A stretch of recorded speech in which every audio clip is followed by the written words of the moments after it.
You know their names and you know their art. But have you ever tried their style?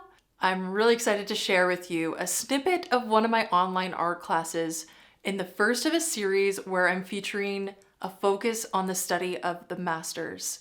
I'm talking about the legends of art. So join me in today's class where I'm showing you this snippet of my lesson. I'll show you at the end of the video how to get access to the whole lesson. But first, let's get right into what this is. So if you want to join in, grab some oil pastels and a sketchbook and let's get started.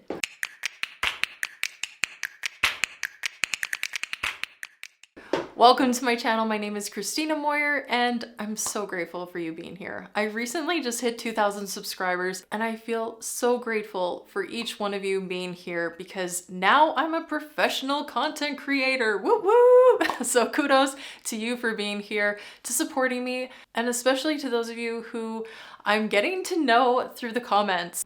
Let's begin by labeling our page, giving it a little title, put the date in, whatever information will be relevant for you. You can put the title of this lesson in if that will be of use for you in the future. I think it's always helpful to add in a little extra information. Date, absolutely. Title this, say who the teacher was. That helps you know where to return if you need to head back to this lesson at some point. So, studying the masters, Vincent Van Gogh. That's how we say it in North America.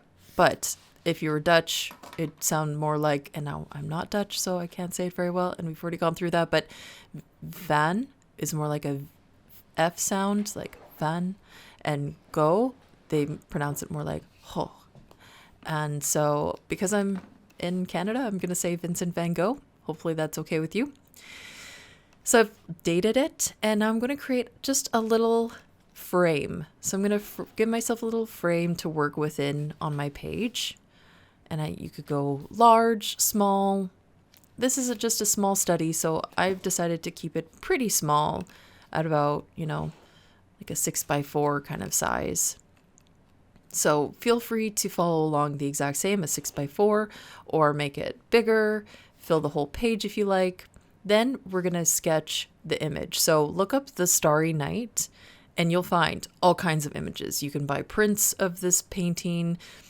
Try to find one that you like and that you feel like looks good with good detail and that kind of thing to follow along. Something more original, not somebody else's creation of Starry Night, but the original that Vincent created is a little more helpful. So I'm going to use a pencil and sketch in the tree there and just my hillsides. I'm not going to go into deep detail, but just to give myself some boundaries as to where to begin, where to put everything. It's always helpful. As an intermediate artist, though, I'm sure this is familiar to you in terms of creating this. Also, I just want to make note, I did frame this with a pen. That's totally up to you. You don't have to do that, but you could use a pencil if you want, but for me, I didn't want that to kind of be something that needed to be erased or hidden, and so having a strong frame with a pen was just fine for me. So then I look for areas, if you don't have a lot of sketching experience, I look for areas of interest and that kind of mark a location. So the tree, that one's pretty obvious. Then there's the horizon line. Don't know why I had difficulty saying that word. And then I put in that church. And then that helped me to identify the location of other buildings and mark making. So look for areas of interest that are really strong visual moments. And if you can identify where that is within the frame. Is it centered? Is it off center? To what extent is it off center? Think of cutting a pie or cutting a cake. You're trying to cut equal amounts or cut the same amount that looks similar to what you're looking at. So that's some of how I visualize things. If there's cake involved, I guess that can work. And then even marking in these I've decided to mark in the swirl and just very lightly, especially where it's going to be light with the particular material I'm using. And now if you're using a material that might blend in with pencils, you just want to take that into consideration. I didn't recommend watercolor. I'm not going to say you can't though, but with the particular style, with this expressive short brush strokes, I don't think that watercolor's ideal for this. So now that I have things sketched out, I'm going to take out my medium. So if you're using oil pastels, now oil pastels, you can blend them. I'm not exactly blending mine in a way like with oils, or you can use baby oil, you can use all kinds of things to blend them. I'm going to use just kind of themselves to blend, and like blend with each other a little bit, and keep that expressive brushstroke look to it. So I'm going to make little dash marks. So right now I'm selecting my colors. So if you can do this with your whatever medium of choice, grab all the colors that you're going to need in this particular study. There's a lot of blues, grays, purple, yellow, white. This is kind of a mishmashed bin of oil pastels. So I don't always have the exact colors, but what I want you to do is practice by making little marks. And if you don't have an exact color that you're looking for, see if there's two colors that you can kind of blend together. And you can use a finger to blend when you're actually blending. You could try blending. I like to blend a light color over a dark color. I find I need a white to kind of blend those light tones, but just keep in mind how it's going to function once you work on your actual piece. And that's why I like to do these little swatches on the side, test things out, see if you can scroll in and see how the image really looks really up close. Can help to determine what colors you might need. And it just depends on how well versed you are with your medium that you've chosen. Maybe this is really simple for you, and maybe this is a bit challenging for you. You can see I grabbed a red. There's just like some very small red marks, but it can also be useful in blending in certain areas. Like even in the green, like if I had a bright green and it was too bright, I could add red to it to kind of dull down that green, which sounds counterintuitive, but it actually works. Looking for colors within the tree that work nicely. And you can see if I were to blend these pastels as someone would want to kind of get that smooth look, you can see the tree, that's not how that would work. So I want to kind of keep that as similar to this as possible, just for the sake of practicing who Vincent was. And we're starting out right now with a lot of talk about how to create this piece, and my oil pastels, and just setting up my page and everything. And you can see my fingers are getting a bit oily from touching all these things, as they're oil pastels, so that's to be expected.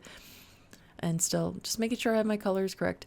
So right now, we're setting things up. I'm hopefully helping you to get things set up properly, so you can get started. And so here I go.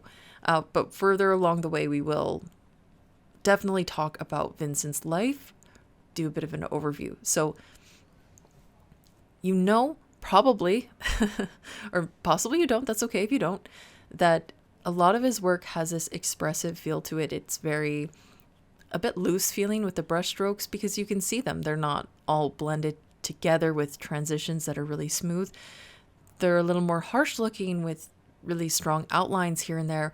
And as you learn about his life, you're going to learn why he paints this way, at least to some extent. We might not have all the answers, but luckily we do actually have quite a bit of information, and we're going to go through some of this as we go through this lesson. So you're going to learn some of his life, and for me, it was very impactful studying about his life in preparation for this lesson. As I learned more about who he was and what he went through, and the challenges he faced, and really the short lifespan that he had, it did affect me.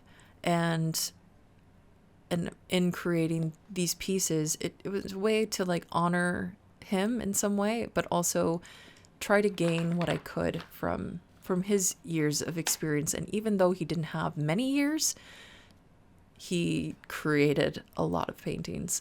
And so there's lots we can learn from that.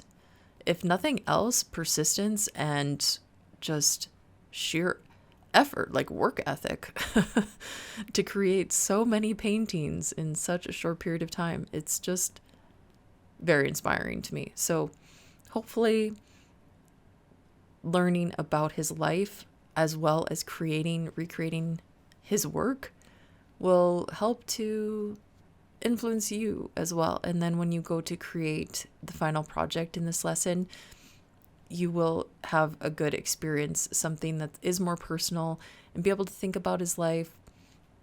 If you haven't heard the song Starry Night, I think it's called Starry Night. Josh Groban sings it, and I never really thought about it before, but it's definitely one I would consider after, studying his life. Definitely go listen to that song. If you're working on this piece while you listen to the song, it's even more special. It's very relevant. So go ahead, put it on.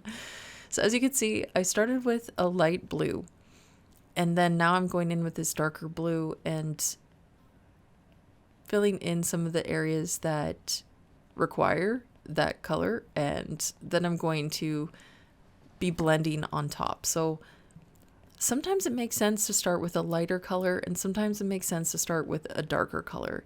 In any area where it's supposed to be really light, I'm not going to put a dark color to begin with in that area. But with oil pastels, it works pretty well to start kind of with your medium dark and then add on the lighter tone. It actually works pretty well. So if you haven't tried your medium before, I definitely recommend practicing a little bit before diving into this.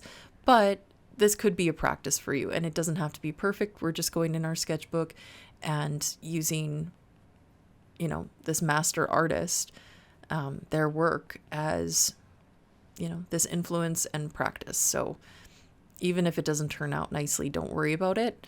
This isn't the final project. And even you get to that point, shouldn't be a stressful moment. This is explorative and just something that should be enjoyed and trying something different.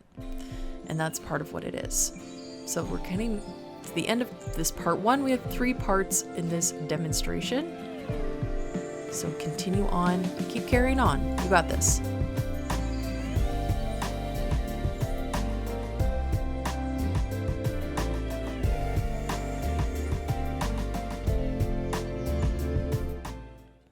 And here's the end result if you want to check out the lesson and see how to create the rest. And more exercises found within the lesson. So we're not just doing the Starry Night in this lesson. We have 3 exercises plus your own take on the work of Vincent Van Gogh. Now for how to access the rest of this lesson. And what's cool is you can do it for free. So if you've never signed up for Skillshare before, you can get your first month for free. Try it out. It's basically like this online learning hub. It's a really cool platform where there's tons of teachers on there offering their knowledge and skills with project-based lessons. So you're working towards an actual project, interactive, and you can get feedback from your teacher by posting your work in the student gallery. So that's extra cool. Love it. So if you want access to the rest of this lesson, just click on the link in the description and it'll send you there and you can get your first month free. Give it a go. So really you can get this class for free if you've never tried Skillshare before. And if you're already signed up to Skillshare, then great. Go try the rest of the class out. You've got your subscription as is. So perfect. And I hope to continue to create an environment that is positive, uplifting, and a source of light in your life. So thank you for being that for me in your comments. It really means a lot to me. So we'll see you next time. Take care now. Bye.